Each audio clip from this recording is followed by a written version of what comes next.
Y vamos a hacer un diagnóstico y evaluación de la columna cervical. Eh, bueno, esta imagen es para acordarnos un poco de que la columna cervical siempre nos tiene que recordar la, todas las conexiones que tiene. Desde el punto de vista neurológico, por ejemplo, la columna cervical se relaciona con C5. C5 neurológicamente está vinculada miotómicamente al deltoides, al bíceps y en parte al braquial. Entonces, por ejemplo, la persona que tiene una debilidad del deltoide, una debilidad del bíceps, puede perfectamente estar relacionado, ¿no es cierto?, con un problema de cuello. Entonces, cuando hablamos de problemas a nivel cervical, no hablamos solo del cuello, sino que hablamos de en integración de lo que llamamos el cuadrante superior, ¿ya? Y eso involucra también los problemas cráneo cervicales, o sea, el cráneo, la cabeza, el problema del cuello y los problemas axioescapulares. Entonces, todo parte de un mismo concepto. Las causas del dolor de origen vertebral a nivel espinal, cervical, eh, pueden ser varias, ¿ya?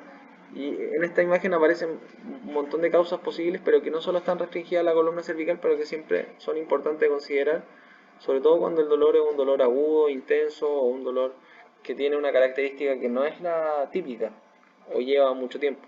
Entonces, dentro de los problemas de desarrollo, podemos encontrar espondilolistesis, que estas normalmente las vamos a encontrar en la columna lumbar.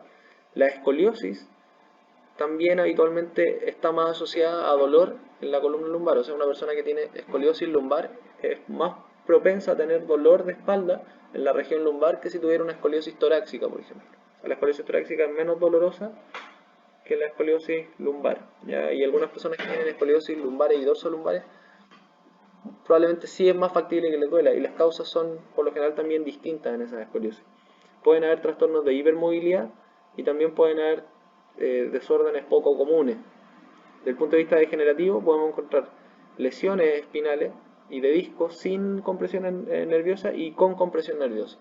Ya, con compresión nerviosa normalmente se van a asociar a que van a tener un problema de radiculopatía y generar trastorno de sensibilidad normalmente a distal. En el caso de la columna cervical van a generar dolor del hombro hasta la mano, ¿no es cierto? Incluso pueden generar dolor en la parte o en la región axilar. Pueden haber problemas como la caudequina. La caudequina es un problema que se da también en la columna lumbar y se debe a una compresión súbita de la caudequina, ¿no es cierto?, que parte a nivel de L2, en la cual es tan relevante o tan fuerte la compresión que produce una alteración de los nervios de la región sacrocoxigia y que inervan, ¿no es cierto?, la región urogenital y el piso pélvico. Entonces esto puede producir perfectamente parálisis o algún problema a nivel de la vejiga y va a producir un síntoma clásico que es la parálisis sencilla de montar. En el fondo quiere decir que, o parestesia, perdón, sencilla de montar, quiere decir que el paciente va a tener en la parte entre las piernas una sensibilidad alterada, ¿ya? Eso para nosotros es un signo de alarma y es lo que se considera una bandera roja. O sea, cualquier paciente que presente síntomas de este tipo tiene que ser derivado de inmediatamente a urgencia porque lo más probable es que se requiera una cirugía de urgencia, ¿ya? Si no va a quedar con una secuela que va incluso en el orden vegetativo, como le había mencionado antes, con parálisis de esfínteres, con pérdida del control ¿no es cierto?, de la micción y la defecación y problemas a nivel sensitivo. Y puede también asociarse a otros problemas extra, pero cualquier síntoma parecido a la caudequina hay que derivarlo inmediatamente a urgencia. Hay cuadros como la hiperostosis, en el fondo son columnas en las cuales se desarrolla más hueso del normal y tienden a tener espaldas que son rígidas y en algún momento pueden producir compresiones o pueden producir también déficit de movilidad que se pueden traducir en dolor. Y las inestabilidades, que en el fondo son segmentos vertebrales que tienden a crujir y que duelen al movimiento o que no tienen un control adecuado. Otras banderas rojas importantes son los traumas. Cualquier paciente que tenga antecedentes de haber tenido un golpe, nosotros tenemos que pensar que la primera causa posible es un traumatismo, entonces hay que hacer un diagnóstico diferencial específico a esa situación, ya que puede involucrar una fractura, y estas fracturas a veces se pueden dar incluso con traumas que son suaves, cuando se presentan como fracturas por estrés, ¿ya? Estos pueden generar espondilolisis, espondilolistesis o fractura, ¿no es cierto?, en paciente añoso debido al acuñamiento vertebral excesivo, en pacientes osteoporóticos, por ejemplo, que eso hay que tener también mucho ojo. Pueden haber subluxaciones, lesiones ligamentosas, que estas son un poco más difíciles de encontrar. También existe la posibilidad de que existan tumores directos, ¿no es cierto? Tumores primarios a nivel de la columna o tumores secundarios. Más habitual es que encontremos los tumores secundarios y en el caso de los tumores primarios el más frecuente es el mieloma. ¿Ya? Eh, También pueden existir infecciones en la columna que se pueden dar por estafilococos, tuberculosis, Escherichia coli o brucela. Cualquiera de estas infecciones va a cursar, ¿no es cierto?, con inflamación a nivel de la columna, un cuadro que se denomina espondilodicitis o espondilitis, ¿ya? Eh, y se tiene que sospechar sobre todo en pacientes que hayan tenido historia de alguna patología recurrente de orden inflamatorio previa, por ejemplo problemas gastrointestinales, neumonía, pacientes inmunodeprimidos o que hayan tenido algún tipo de contacto especial, por ejemplo con pacientes tuberculosos, etcétera. Trastornos inflamatorios, que son enfermedades que pueden ser inflamatorias propiamente tal o de origen reumatoide, ¿no es cierto?, autoinmune. Podemos encontrar la artropatía, la espondilitis anquilosante, la artritis reumatoide, la enfermedad de Reiter, la colitis ulcerativa, la enfermedad de Crohn y la psoriasis. Todas estas van a cursar con algún grado de artralgia y que se puede traducir, ¿no es cierto?, en trastornos de columna. Lo más específico acá, ¿no es cierto?, es la espondilitis anquilosante, que es un tipo de enfermedad autoinmune específica de la columna que se caracteriza por producir una anquilosis de las vértebras y hacer que los segmentos se vuelvan rígidos al punto que el paciente casi no puede mover la espalda, y eso asociado a cuadros inflamatorios intermitentes que producen dolor, ¿no es cierto? Y así cualquier otra enfermedad autoinmune, incluso como sale acá, ¿no es cierto?, la psoriasis, la artritis reumatoide, el lupus, todo eso va a generar trastornos a nivel de la columna porque va a haber inflamación, ¿ya? Van a haber artralgias vertebrales, ¿ya? Problemas metabólicos que pueden ser la osteoporosis y la osteomalacia. La osteoporosis es mucho más frecuente en mujeres, sobre todo menopáusicas o con menopausia temprana, ¿no es cierto? Y la osteomalacia, que es un poquito más rara, pero la podemos encontrar en pacientes con problemas o déficit nutricional, y también la enfermedad de Piaget. Es una variante anatómica bastante frecuente, pero también está asociado a dolor, porque pueden haber, digamos, alteraciones a nivel discal o algún otro tipo de problema, pero como te digo, es una variante frecuente. Las variantes anatómicas de C1 y de L5 de C1 son las más frecuentes del cuerpo. O sea, estamos hablando de porcentajes cercanos al 10%. Personas que tienen vértebra de transición, lumbosacra, tienen una vértebra extra, o pueden tener, por ejemplo, agenesia del arco posterior del atlas. Te puedes encontrar un montón de cosas, vértebras en bloque, vértebras que vienen fusionadas, deficiencias en la segmentación vertebral. Eso, por ejemplo, es muy frecuentemente también causa de escoliosis. Muy típico que encuentre un paciente con una escoliosis lumbar, por ejemplo, con una vértebra extra, o con una vértebra que no se alcanzó a segmentar bien, o que no se formó bien, o en alguna otra parte de la espalda. En general, como les digo, ese tipo de problemas congénitos son muy, pero muy frecuentes en columna. Lo van a encontrar cerca del 10% de los pacientes. No siempre se asocian a dolor, pero tienen cierto grado de asociación con cuadros de dolor, ¿ya? O sea, es más posible que el paciente le duela si tiene alguna de esas cosas. También tenemos la linfadenopatías malignas. En el fondo, el paciente que tiene un problema de malignidad puede generar problemas a nivel linfático y puede producir alguna inflamación adenomatosa también. Tenemos a nivel torácico de forma específica el tumor de Pankos. Es un tumor, no es un tumor, digamos, de carácter maligno propiamente tal, pero sí ocupa espacio a nivel del ápice pulmonar, y este puede simular muy frecuentemente patologías a nivel cervical o a nivel del hombro, ¿ya? Los síndromes de arteria vertebral, que tienen una prevalencia más o menos de 1 en cada 500.000 pacientes, puede ser un poco más alto que eso. Se sospecha en especial en personas que tienen eh, diabetes, que han tenido también antecedentes de algún otro problema a nivel cardíaco, y por lo general se traduce en que el paciente siente dolor de cuello. Entonces simula un dolor de cuello, pero el paciente puede estar teniendo un problema a nivel de la arteria vertebral, que puede ser perfectamente una disección de la arteria, o sea que la arteria esté rota y le duele el cuello, y el paciente puede ir a consultar por dolor de cuello y lo mandan a, digamos, a hacer terapia o se evalúa con otro especialista, en el fondo pensando que es simple dolor de cuello, y es muy difícil de reconocerlo si es que no presenta de forma inmediata síntomas, por ejemplo, vestibulares o neurológicos, ¿ya? Porque piensen que si la arteria vertebral se daña, va a haber una pérdida del flujo sanguíneo al cerebro, pero la arteria vertebral no genera un aporte tan grande al flujo sanguíneo cerebral, va al polígono de Willis, ¿no es cierto?, en la parte posterior, pero el principal aporte viene de la carótida interna.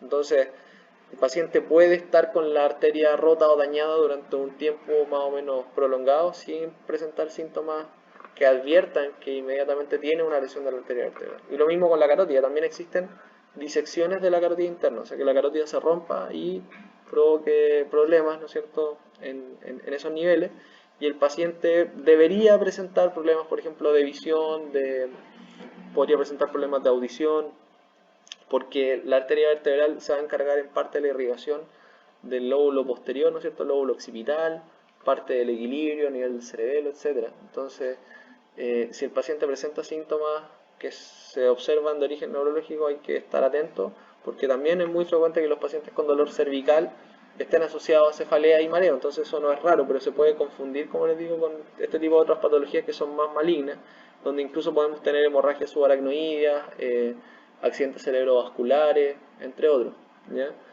Enfermedades de arteria coronaria, por ejemplo, que pueden generar dolor en el pecho o pueden producir dolor hacia el cuello. O sea, el lado izquierdo, por ejemplo, te puede dar digamos, puede estar dando un infarto el paciente y simular un dolor de cuello, y podría incluso reproducir algunos síntomas que uno los confunda con una irradiación cervical al momento que le duele el brazo, por ejemplo, ¿ya? Y también hay mialgia reumática y otros tipos de patologías. Entonces, al final es pensar que la región cervical es muy compleja de evaluar, y el diagnóstico diferencial es demasiado extenso también y complejo. Dentro de las posibles patologías que hay, entonces hay que pensar que cerca del 1% o más del 1% incluso podría llegar a ser una patología que no sea directamente de origen cervical inespecífico, sino que se trata de una patología específica de origen cervical más compleja. También es importante considerar que tenemos ganglios linfáticos en la región cervical y en la cara. Todos estos ganglios linfáticos van a drenar de distintos lugares del cráneo y de la cabeza y nos pueden advertir de patologías infecciosas o patologías malignas, ¿no es cierto? Dentro de los que hay que tener más ojos son los ganglios supraclaviculares, ¿ya? Aquí encontramos el famoso ganglio de Virchow, por ejemplo, que está en la región supraclavicular medial. ¿Y por qué son tan relevantes estos? Porque estos drenan el tracto gastrointestinal, incluso el genitourinario y el pulmonar. Entonces cualquier paciente con patología torácica, pensémoslo mal, ¿no es cierto?, podría tratarse de un problema laringio, una infección, ¿no es cierto?, pulmonar, un tumor, ¿ya?, de la región pulmonar, incluso la región gastrointestinal, puede drenar hacia la región supraclavicular. No necesariamente le duele. No, está diciendo que el ganglio te puede advertir que el paciente tiene una patología de origen torácica o gastrointestinal, incluso, como dice acá, genitourinaria. O sea, el paciente podría estar, por ejemplo, con un tumor a nivel de los riñones, del intestino, y te puede dar un ganglio inflamado a nivel de la clavícula y ser asintomático, solamente encontrar el ganglio, ¿se entiende, no? O podría ser una infección, pensando en algo no tan malo. Podría ser un tumor pulmonar, una infección pulmonar, una infección gastrointestinal incluso, y inflamar los ganglios supraclaviculares. Entonces estos ganglios supraclaviculares te pueden estar avisando de un montón de cosas, ¿ya? Los cervicales posteriores normalmente drenan del cuello y de la región torácica superior también, principalmente de la piel. Entonces pueden ser un reflejo de estos ganglios supraclaviculares. Digamos, en la parte anterior normalmente tenemos la laringe y la región submandibular. En la región submandibular vamos a tener las mononucleosis, enfermedades bacteriales, problemas de los dientes, el citomegalovirus, un montón de otras enfermedades, los carcinomas de células escamosas y problemas linfáticos del cuello. Y a nivel de el oído, en la región preauricular, podemos encontrar infecciones también, problemas del cráneo, del cuello y linfomas. La región axilar obviamente va a drenar el brazo, ¿no es cierto? principalmente. Y la región infraclavicular también va a tener un poco de drenaje en la parte del brazo, ¿ya? Aquí podemos tener problemas también derivados del pecho, por ejemplo los típicos tumores de mama en las mujeres o en los hombres y problemas torácicos. En el caso de los ganglios de la región inguinal y esto que se llama el grupo vertical, vamos a tener también problemas a nivel abdominal, a nivel pélvico y a nivel de la extremidad inferior, que pueden ser problemas del pene, de la piel, sarcoma de Kaposi, entre otros. ¿Qué es lo que nos interesa a nosotros en una anamnesis si que nos encontramos un ganglio que está alterado dentro de la palpación que estamos haciendo? Básicamente que la presencia de dolor espontáneo a la palpación normalmente nos indica causas infecciosas, ¿ya? Y menormente inflamatorias. Normalmente los problemas tumorales suelen ser indoloros. Entonces, como lo que consultaba ahí, si tiene el paciente, nosotros sospechamos que hay un ganglio que está duro y ese ganglio duro no duele, lo más probable es que, bueno, puede no ser nada, pero podría ser una causa, digamos, un tumor, ¿ya? Que también hay ganglios que a veces están inflamados y no duelen. También es bastante frecuente, pero si no duelen es más probable que sea algo tumoral. Obviamente si el paciente tiene fiebre hay que sospechar de causa infecciosa. Algunos tumores pueden producir también aumento de la temperatura, sobre todo los linfomas, y algunos piógenos y el TBC, el VIH, entre otros, normalmente cursan sin fiebre.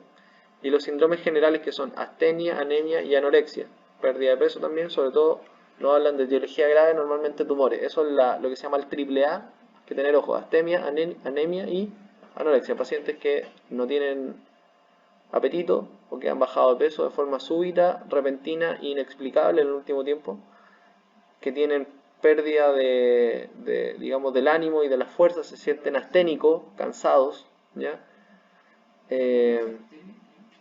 Bueno, yo dije astenia, anemia y anorexia, sí, pálido, ¿cierto?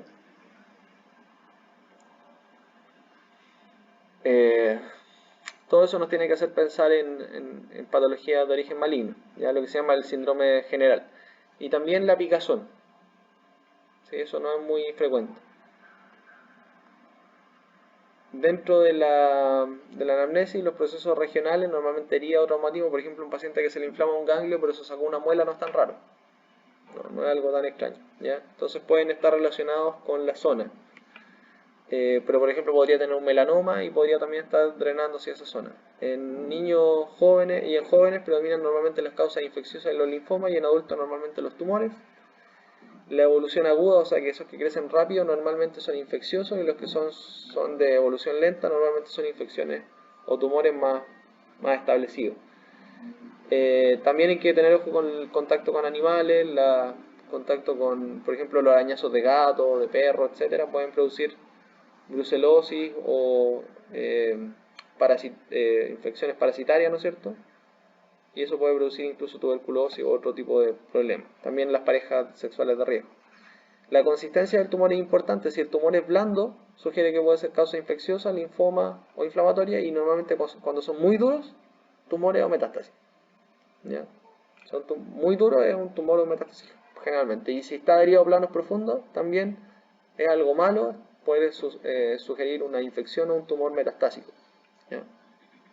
Los signos inflamatorios como el enrojecimiento sugieren causas infecciosas y el tamaño, si son pequeños, menos a un centímetro, o sea, menos de medio centímetro, normalmente no tiene nada tan raro, pero si hay ganglios que son más de un centímetro y medio, puede sugerir un problema importante. Eso hay que examinarlo sí o sí y hay que ver cuál es la causa que los provoca. Dentro de la localización, lo mismo, la localización normalmente puede ser zona de adenopatía o otro tipo de problema, y las infecciones virales como la faringitis, la mononucleosis, la rubiola o hepatitis, o las parasitarias pueden dar, ¿no es cierto?, algunas presentaciones generalizadas. Los problemas cervicales normalmente dan infecciones regionales, los linfomas y los carcinomas de cabeza y cuello, los axilares, miembro superior, linfoma y región de mama, y los inguinales a menudo son inespecíficos y pueden estar relacionados con problemas rectales y ginecológicos. Dentro de los problemas cervicales hay un tumor que se llama tumor de Pancoast. Es un síndrome que con frecuencia genera una extensión local, es un tumor del vértice pulmonar y afecta la pared torácica y la base del cuello. Dentro de las características encontramos dolor en la cara cubital y el antebrazo, dolor torácico, lo que se llama también el síndrome de Claus-Bernard-Horner y el síndrome de la vena cava superior. ¿Por qué pasa eso? Porque este tumor, como se ubica en la parte superior del pulmón, en el vértice, acá, lo que va a hacer es ocupar espacio, y al ocupar espacio va a comprimir el ganglio estrellado, ¿ya? Que se ubica por delante de la primera costilla. Va a comprimir también en su etapa avanzada el plexo braquial, por lo tanto va a producir problemas hacia el brazo. Y también va a provocar una compresión de la vena cava, entonces va a producir una ingurgitación yugular y va a producir una congestión vascular a nivel del cuello que va a afectar a la cabeza y el resto del cuerpo. Ahí tenemos el tumor, ¿no es cierto? Lo mismo. Entonces, esto es un tumor que genera una compresión que va de abajo hacia arriba. Entonces, debería tomar por lógica los niveles más bajos del plexo braquial. ¿Ya? Que estamos hablando de T1, estamos hablando de C7, de C6. Porque va de abajo hacia arriba, no de arriba hacia abajo. ¿Sí? Y el síndrome de Horner, que se da por la compresión del ganglio estrellado, se va a caracterizar por una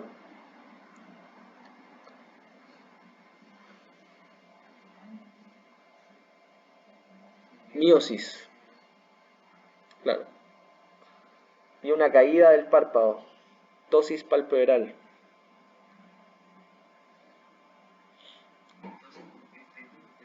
Sí. Se cae un párpado y la pupila del ojo no se dilata cuando debería hacerlo en presencia de luz. También el síndrome de la vena cava, que vamos a notar que los pacientes, sobre todo en ciertos horarios del día, están más hinchados, ¿no es cierto? Es una congestión vascular que termina produciendo un cuadro edematoso y se observa acá, a nivel de la vena cava, la congestión con un aumento de volumen. Eso es lo que se llama una ingurgitación yugular y eso produce un edema a nivel de la cara. También podemos encontrar problemas de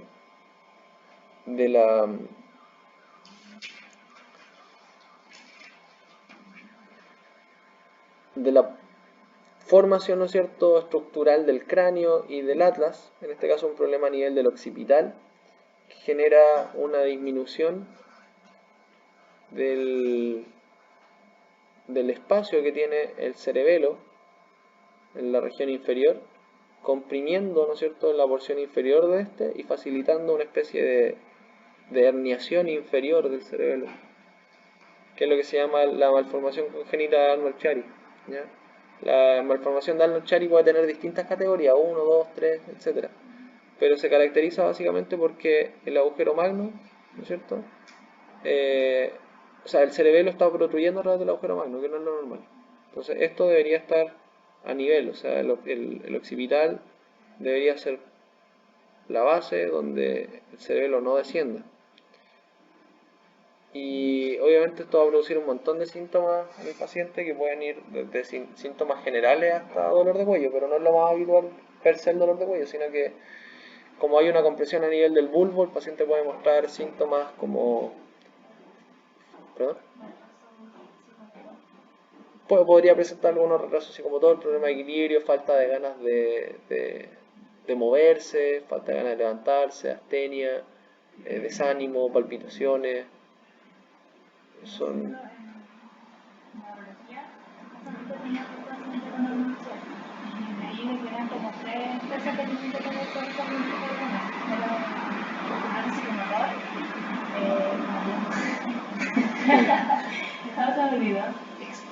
¿El retraso psicomotor? Sí, era algo de después de como un encefalograma. ¿Ya? Alteraciones. El otro era. Lo que pasa es que el Arnold-Chiari hay que tener ojo con eso porque tú puedes tener Arnold-Chiari que no te dé clínica. O sea, puede estar el Arnold-Chiari y el paciente ser asintomático. Y se pueden dar casos en los cuales el paciente empieza a generar síntomas cerca de los 20 años, o en la pubertad o en la juventud. ¿Ya? Y es un caso y es un tema súper relevante porque algunos de estos pacientes pueden tener una vida súper normal y de repente empiezan a tener síntomas. Y cuesta un montón advertirlo. De hecho, el síndrome de fatiga crónica está relacionado con Alzheimer. Y eso por la compresión del bulbo. Y por algún motivo se empiezan a expresar a esa edad. Entonces, no es necesario directamente que el paciente presente los síntomas para que se establezca la Alzheimer. O sea, la Alzheimer puede estar como malformación congénita. El tema es que no necesariamente va a ser sintomático en todas las personas y va a depender de la magnitud del cuadro. Y aún así, como les digo, de repente puede ser que el cuadro se presente en una edad avanzada incluso, normalmente en la juventud máximo, y el paciente empieza a presentar los síntomas en esa etapa y no antes, a pesar de que la malformación lo tuvo siempre y radiológicamente se haya visto siempre igual.